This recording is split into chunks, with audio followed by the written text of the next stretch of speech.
Stop scrolling. Put the phone down for one full breath and pick it back up, because the next 10 minutes of this video are going to be the 10 minutes you screenshot and send to the friend who still thinks this feud is about who rapped harder over a better beat. The whisper in the room right now is that Kendrick Lamar has done something to Drake that does not belong in the vocabulary of a diss track. It does not belong in the vocabulary of a verse. It does not belong in the 50-year-old rulebook that rap battle has been operating under since two DJs first pointed a pair of microphones at each other in a Bronx recreation room. And the part that should genuinely stop your heart for a second is that when this album finally lands and the internet cracks in half between the people who saw it coming and the people still typing, "What just happened?" you're going to want to remember that this channel drew the blueprint before the walls came down. What Kendrick Lamar has quietly engineered here is not a rap moment, not a punchline, not a bar. It is a cage with the door welded shut from the outside, and the welder was the very man now standing on the inside of it. I am going to prove that to you brick by brick, layer by layer, until there is no oxygen left in the room for a counter-argument to breathe. Start with the device, because the device is the entire story. The single most important sentence to hold in your head for the next 10 minutes is this. The ricochet line that Kendrick Lamar is sitting on for track 4 is not a diss. Sit with that. Read it again. It is not a diss. The edit inside it is so microscopic that a casual listener on the first spin rolls past the bar without their pulse changing. But the meaning does not merely shift. It flips. It flips the way a photograph negative flips, the way a coin flips in midair and never lands the same face up again. It becomes the exact geometric opposite of the sentiment Drake originally put on wax. And that inversion is where the entire weapon actually lives. That inversion is the payload. Everything else on the track is just delivery mechanism. Because anybody can write something cruel. Anybody. Aggression has been for sale on the corner of every studio in North America for 40 years. Aggression is cheap. Aggression is what you buy when you cannot afford precision. But taking a man's own published sentence, altering a single hinge inside it, and watching the entire philosophy of that sentence collapse into its opposite, that is psychological engineering this art form has produced maybe 3 times in half a century. The violence is not in the volume. The violence is in the restraint. Kendrick Lamar is not overpowering Drake here. Kendrick Lamar is outpositioning Drake using Drake's own body weight against him. It is the lyrical equivalent of judo, of a locksmith turning a key already handed to him by the homeowner. And that is why the small handful of writers who have actually studied this line in advance are calling it the single most unanswerable bar of this entire feud, because it reduces to one brutal principle: you cannot walk around. You cannot punch back at your own reflection. You cannot out-rap yourself. You cannot out-quote your own mouth. Walk it through slowly. If Kendrick Lamar had come at Drake with a fresh insult, Drake could answer with a fresh insult. That is the exchange. That is the sport. That is what Drake has spent 15 years mastering at a level nobody in this generation has matched. But when the ammunition being fired at Drake is Drake's own published lyric, every conceivable response Drake could give forces him to publicly argue that his own famous sentence has been misunderstood. That is not a defense. That is a live confession. That is Drake admitting that the words he wrote and shipped and sang back to 50,000 people in an arena have been reprogrammed into a better weapon than anything he ever aimed at another rapper in his life. And it gets colder still, because the ricochet line is not only artistically sealed, it is legally sealed. It is copyright sealed. Walk through the courtroom scenario from Drake's side of the table for a second. Say Drake wants attorneys, wants to file for defamation, wants to argue reputational damage in front of a judge. Kendrick Lamar's defense practically writes itself. Kendrick Lamar's team stands up, presses play, and the exhibit is Drake's own line, written by Drake, recorded by Drake, distributed by Drake, and streamed 1 billion times under Drake's own name. The case does not survive the first exhibit. You cannot sue a man for quoting you. That is not an attack. That is a footnote with a microphone attached. And that is what makes this specific device so terrifyingly complete. Kendrick Lamar has designed a weapon armored against every countermove in the rap playbook. The musical counter fails because you cannot out-rap your own quote.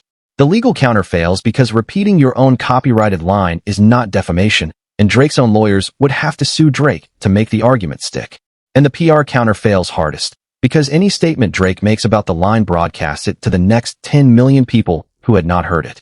Every exit door leads back into the same room. And here is the piece of this nobody is saying out loud on the timelines yet. Kendrick Lamar did not weld those exit doors shut. Drake welded them shut himself.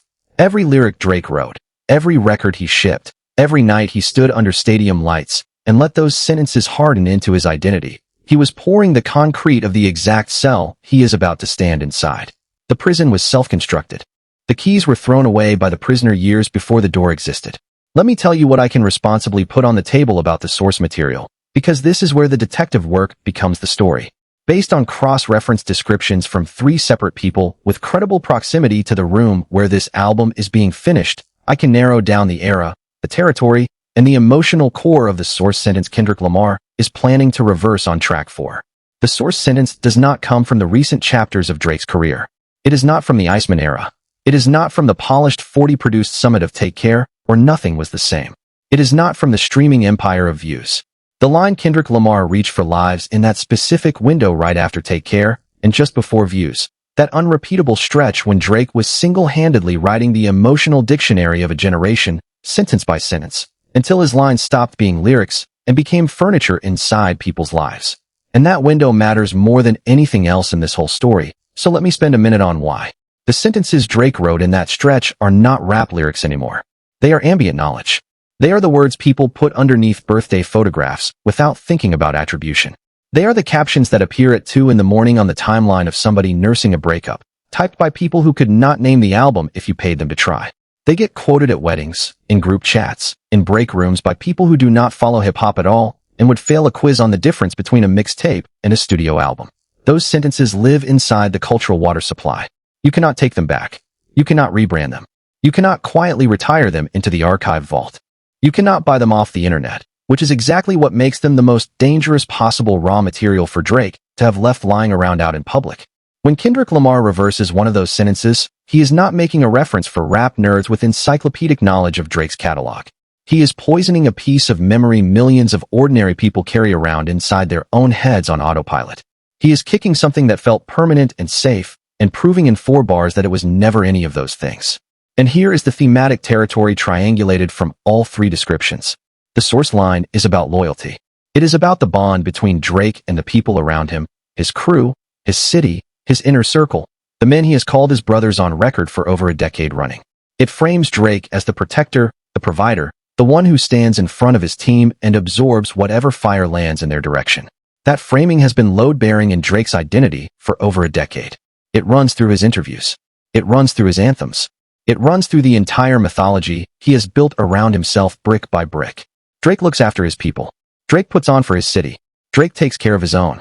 That story is not a footnote. That is the foundation the whole tower was poured on.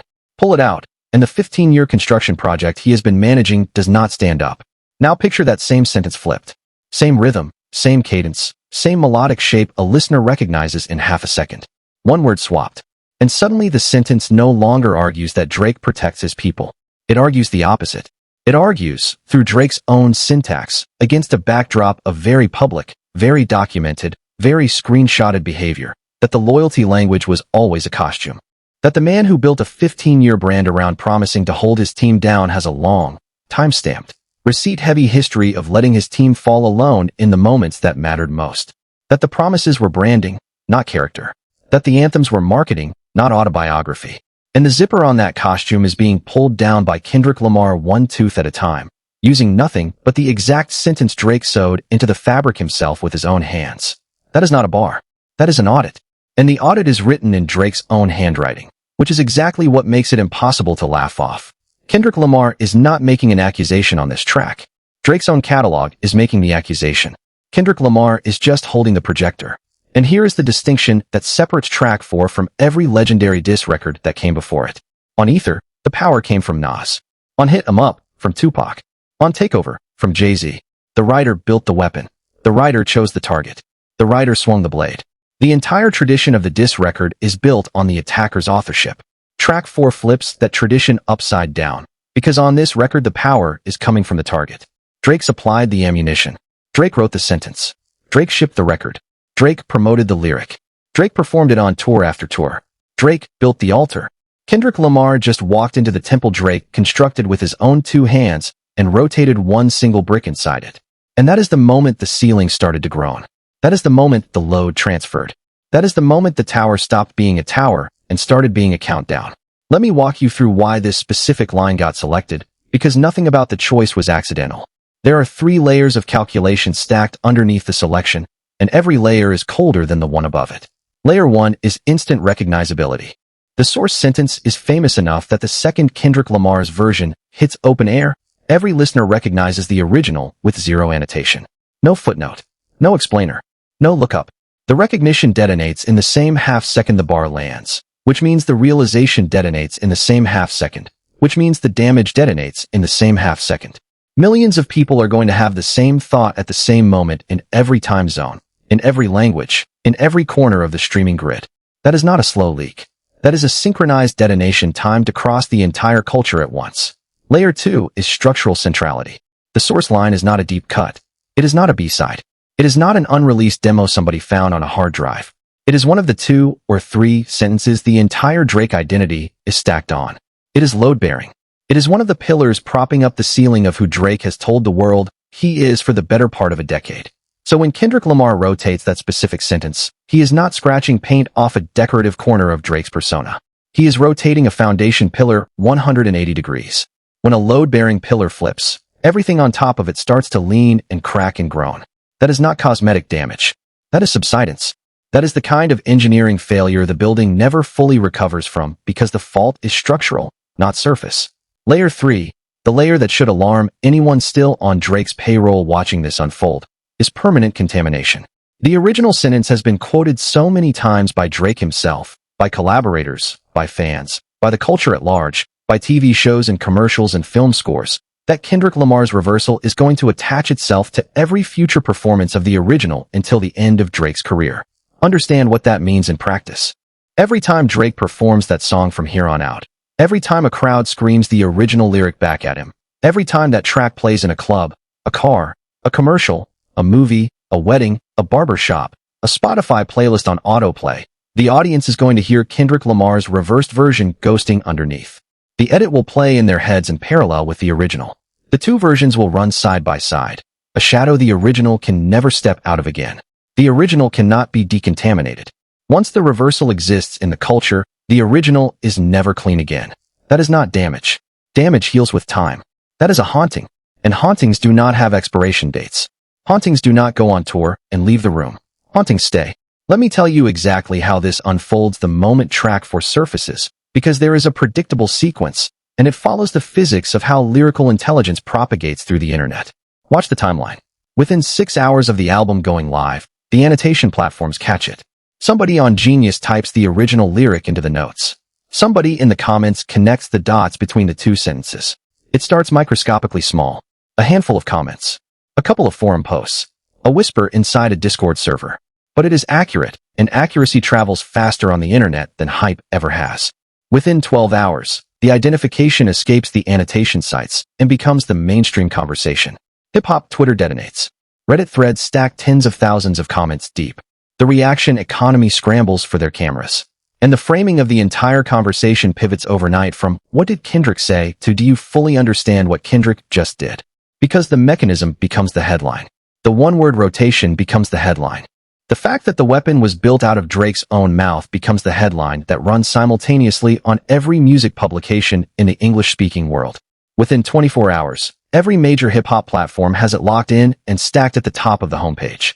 Complex, Pitchfork, The Source, Rolling Stone, Billboard, XXL, every podcast in the ecosystem, every reaction channel with a working microphone, and every single one of them runs the identical piece of tape. Drake's original sentence on one side, Kendrick Lamar's reversal on the other, cut side by side, back to back, inside the same 45-second clip. That comparison is the actual kill shot. The moment listeners hear the 2 versions pressed against each other in sequence, the reversal becomes undeniable in a way no essay could ever make it. The edit is tiny. The impact is total. And that contrast clip becomes the single most shared artifact of the entire feud. Within 48 hours, the memes lock in permanently. Original on top of the frame. Reversal on the bottom. The meaning Drake intended alongside the meaning Drake can no longer escape. Those images are going to saturate every algorithm on every platform for weeks, bleeding onto timelines that have nothing to do with rap, becoming the defining visual document of this entire war. And every single one of those memes is carrying Drake's own words as the payload. His own sentence becomes the ammunition in the meme war conducted against him, fired freely by total strangers, at absolutely zero cost to Kendrick Lamar. And here is the moment the coffin gets sealed. Through the entire 72-hour propagation cycle, Drake cannot move. Drake cannot respond to the ricochet without making the wound larger. Respond, and he has publicly acknowledged the reversal, and acknowledgement is amplification. Release a response track, and every bar he writes on it gets dissected through the lens of the ricochet. Sit down for an interview to explain what the original lyric was supposed to mean, and now he is debating his own catalog while the internet clips him in real time. Stay silent, and the reversal hardens into the accepted reading of his own words. Every single available option is a door that leads deeper into the trap. The only survivable move is total, disciplined, monastic silence. And that is the one register Drake has never in his 15-year career been able to hold for more than 72 hours. Drake speaking is Drake losing. Drake staying silent is Drake losing slower.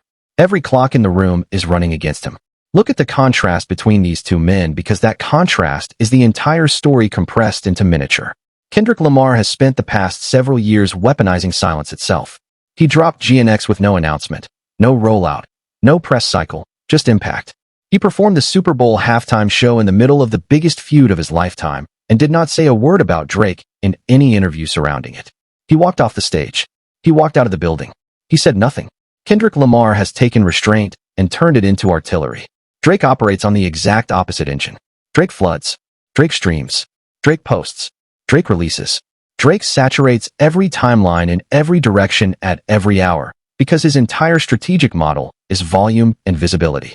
Drake wins by being everywhere. And the ricochet line is going to drag him onto the one battlefield where being everywhere is a liability and silence is the only working armor. It forces Drake to fight inside Kendrick Lamar's arena, under Kendrick Lamar's rules, with his own published words serving as ammunition on both sides of the exchange. Drake is being asked to play in a stadium built by the man attacking him, on a beat borrowed from his own record collection. Rewind me for a second and address the question some of you are already typing before you finish typing it. Why is Drake trapped by this in a way that no previous battle target in the history of the art form has ever been? Every escape hatch Drake has used across his career depends on Drake controlling the narrative tempo. Think about his historical pattern. When pressure arrives, Drake moves first, and Drake moves loud. He drops music at midnight. He jumps on a radio freestyle. He posts a subliminal, deletes it an hour later, lets the internet do the amplification for him on autopilot. That instinct, that hair-trigger reflex to answer everything immediately, has been one of his greatest strengths for 15 straight years. It has kept him at the center of every conversation. But against this specific device, that exact instinct becomes the rope around his own throat. The ricochet line does not need Drake to lose a debate. It only needs Drake to speak. Every word Drake says about it extends its shelf life by another week.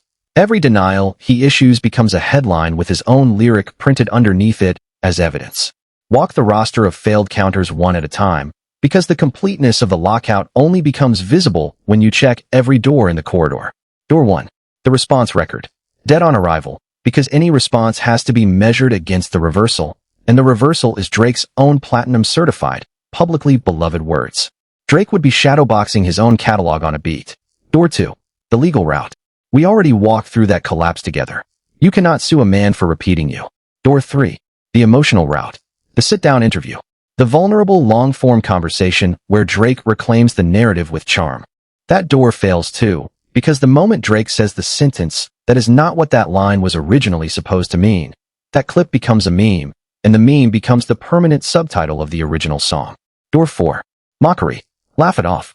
Call it a reach. Clown the theory on a live stream. That is the most dangerous door of all, because mockery requires repeating the comparison out loud, and repeating the comparison teaches the reversal to another million people who had not previously heard it. There is no fifth door. That is the entire corridor. Kendrick Lamar did not out-rap Drake here.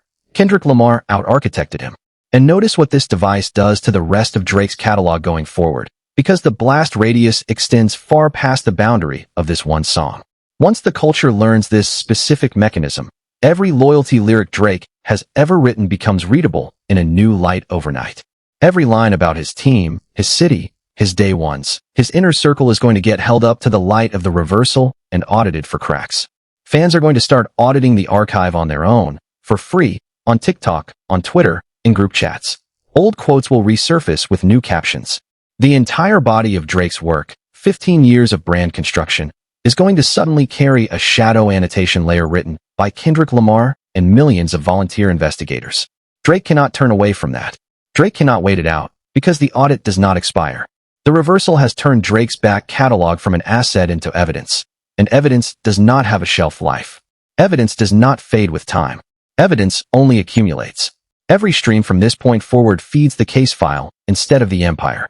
That is the lockout, not the bar itself. The bar is only the delivery vehicle. The lockout is the strategic geometry the bar creates around Drake. A perimeter where every direction he walks costs him more than the last step. Answering amplifies. Silence cements. Lawyers collapse on the first exhibit. Explaining humiliates. Ignoring confirms. There is no counterpunch because you cannot counterpunch a mirror. There is no exit because the walls are made out of Drake's own construction material. And that is exactly why the people who have been anywhere near this record have been using that one specific word to describe it. Not the best verse. Not the hardest bar. Not the most vicious diss. They use the word lockout. The first bar in the history of this entire feud that leaves the target with 0 legal moves on the board. 0 musical moves on the board. 0 rhetorical moves on the board. A perimeter with no gate. A courtroom with no defense. A stage with no exit door. Zoom out for a second, because this is bigger than 2 men. This is about the architecture of rap combat itself, and about Kendrick Lamar quietly rewriting it in real time, while mainstream media does not yet have the vocabulary to name the rewrite. Every battle in the history of this art form has rested on one shared assumption. Both fighters have equal access to the same weapons. Words, beats, delivery, timing, symmetric warfare. The ricochet line breaks that symmetry. The ricochet line converts the opponent's arsenal into the attacker's ammunition. It is the lyrical equivalent of pulling a weapon out of your enemy's own holster and handing it back to him empty. Once that technique gets demonstrated in public, once the culture watches it work in real time on the biggest stage available, the entire landscape of the genre changes permanently. Because now every rapper alive has to look at their own back catalog through a different lens. Every artist alive has to ask themselves which of their most beloved sentences could be rotated. Which lyric they wrote 5 years ago is a loaded weapon somebody else could pick up next Tuesday. Kendrick Lamar has introduced a new physics into the entire art form. Every writer in the genre now lives inside that new physics whether they know it yet or not. Here is the piece of this I want you to hold on to for a minute before I go any further. What Kendrick Lamar has done here is not just weaponize one sentence against one man. Kendrick Lamar has taught every artist alive that the sentences they wrote at the top of their career can be repurposed against them at the bottom of another's. That is a doctrinal shift. That is not a moment inside a beef. That is a rewriting of the safety instructions for the whole genre. And Drake, the artist who leaned harder than anyone alive on the quotability of his own catalog, on the memeability of his own lines, on the tattooability of his own bars, is the first artist standing directly in the crosshairs of the new physics that he unknowingly helped make possible. There is a bitter symmetry lyric obsessives are going to be pointing at for the next 20 years. The artist most quoted, most tattooed, most captioned, most sung back at, most memed, is the artist most exposed to the ricochet. Because Drake provided the largest volume of raw ammunition anybody in this generation has ever handed over for free. Drake did not just build his empire on quotables. Drake built the single largest ammunition dump in modern hip-hop and then handed the coordinates to the enemy. Now bring this back to ground level for a second. There is a source line. It comes from a specific window inside Drake's catalog. The window that produced sentences so culturally embedded they stopped functioning as lyrics and started functioning as reflexes. It is thematically central to Drake's identity. It is about loyalty, protection, the sacred bond between an artist and the people who ride for him. And it is buried inside track 4 of an album Kendrick Lamar has been quietly engineering for years, an album being described by everyone with proximity to the sessions as his most deliberate, most calculated, most surgically constructed body of work to date. The reversal is planted inside that track like a charge placed against a load-bearing wall, waiting for the exact moment enough ears are present in the room for the collapse to register as structural rather than symbolic. Kendrick Lamar did not just write a bar. Kendrick Lamar set a fuse under an entire wing of Drake's discography and walked away from the building before the first crack showed up on the outside. Here is the piece nobody in the reaction economy is prepared for yet. This particular device, this ricochet mechanism, is going to be the first bar in the entire history of hip-hop that gets studied inside university lecture halls before it gets performed inside a stadium. Because the mechanism is teachable. The mechanism is transferable. The mechanism is repeatable. And the mechanism is now sitting on the table for every young writer coming up in the genre to pick up, examine, and fold into their own arsenal. Kendrick Lamar has not just handed Drake a walkout. Kendrick Lamar has handed the entire genre a new tool, and the tool is going to be used against everybody eventually, because the tool works, the tool is undefended, the tool is quotable, and the tool is now permanent. That is the second, larger detonation buried underneath the first one. Track 4 is a bomb. The technique underneath Track 4 is the factory that builds the bomb. Kendrick Lamar just published the schematic. So timestamp this video. Screenshot the timestamp. Save the screenshot somewhere you will actually find it a month from now. Because when the album finally surfaces and the reversal actually detonates and the internet fractures into the people who understood what happened and the people still asking what just happened, you're going to want to remember that this channel drew the map before the terrain shifted underneath it. You're going to want to remember that the architecture got explained here before the building came down. Kendrick Lamar did not write Drake a diss. Kendrick Lamar built Drake a booby trap out of Drake's own greatest sentence. And the booby trap does not argue with Drake. The booby trap simply shows Drake the exact measurable distance between the man inside the lyrics and the man inside the record of his own documented behavior, rendered in the exact vocabulary Drake once used to describe himself in his prime. And Drake, more than any other artist currently breathing, cannot afford to stand in front of that specific reflection, because the figure staring back at him from inside the mirror is not Kendrick Lamar. The figure staring back at him is Drake, holding the pen that wrote the evidence. There is no response record for that. There is no midnight livestream for that. There is no caption long enough for that. There is only the ricochet coming back at him at the speed of his own voice. And the ricochet does not miss.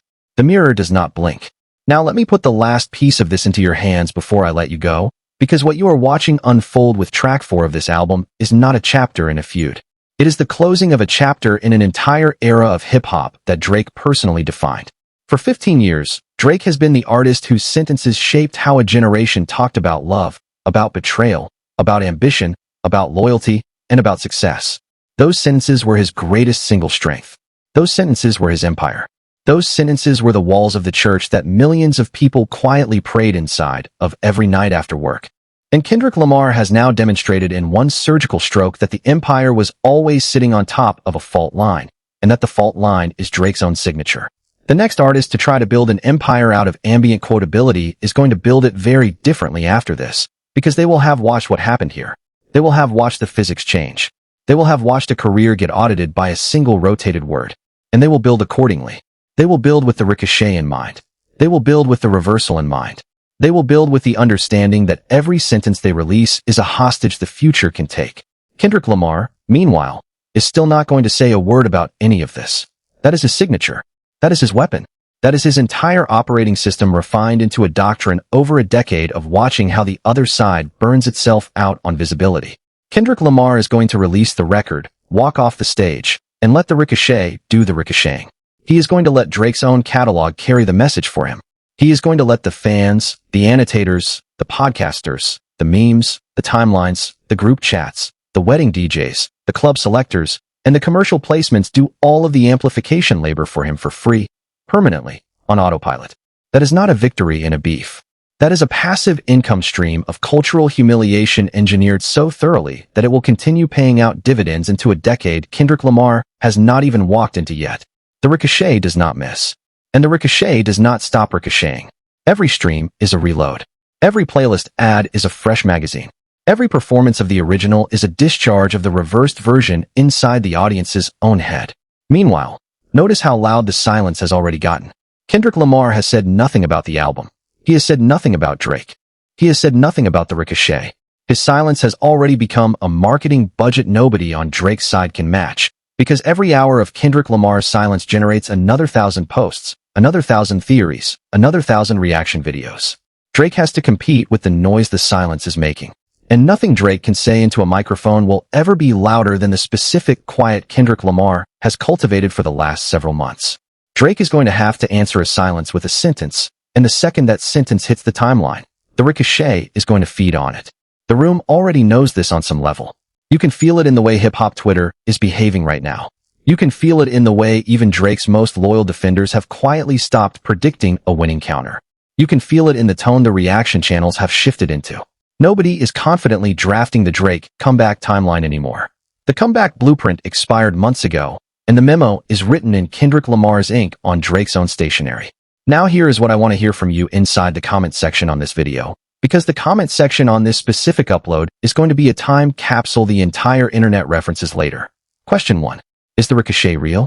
Does Drake have a single move left on the board that does not deepen the wound? Question 2. Which specific line do you personally believe Kendrick Lamar has reversed? Which era do you think it belongs to? The take care window? The nothing was the same window? The unreleased space between them? And question 3. When do you think the album actually surfaces? Drop every theory you have been sitting on down in the comments below. If you made it all the way to this point in the breakdown, you are the real ones in the audience. So smash that like button, hit subscribe, and share this video with a friend in your group chat who still thinks this feud is about who rapped harder over a better beat. And if you want to see how Kendrick Lamar already quietly dismantled the entire Iceman era of Drake piece by piece long before this ricochet trap was ever publicly discovered, and why Drake's comeback blueprint may have expired months ago without Drake or his team ever noticing, click the next video on your screen right now. The blueprint expired. Drake just has not read the memo. And the memo, of course, was written by Kendrick Lamar in Drake's own handwriting, signed with Drake's own signature, delivered by a courier who did not have to say a single word out loud. The mirror does not blink. The ricochet does not miss. And the door is welded shut.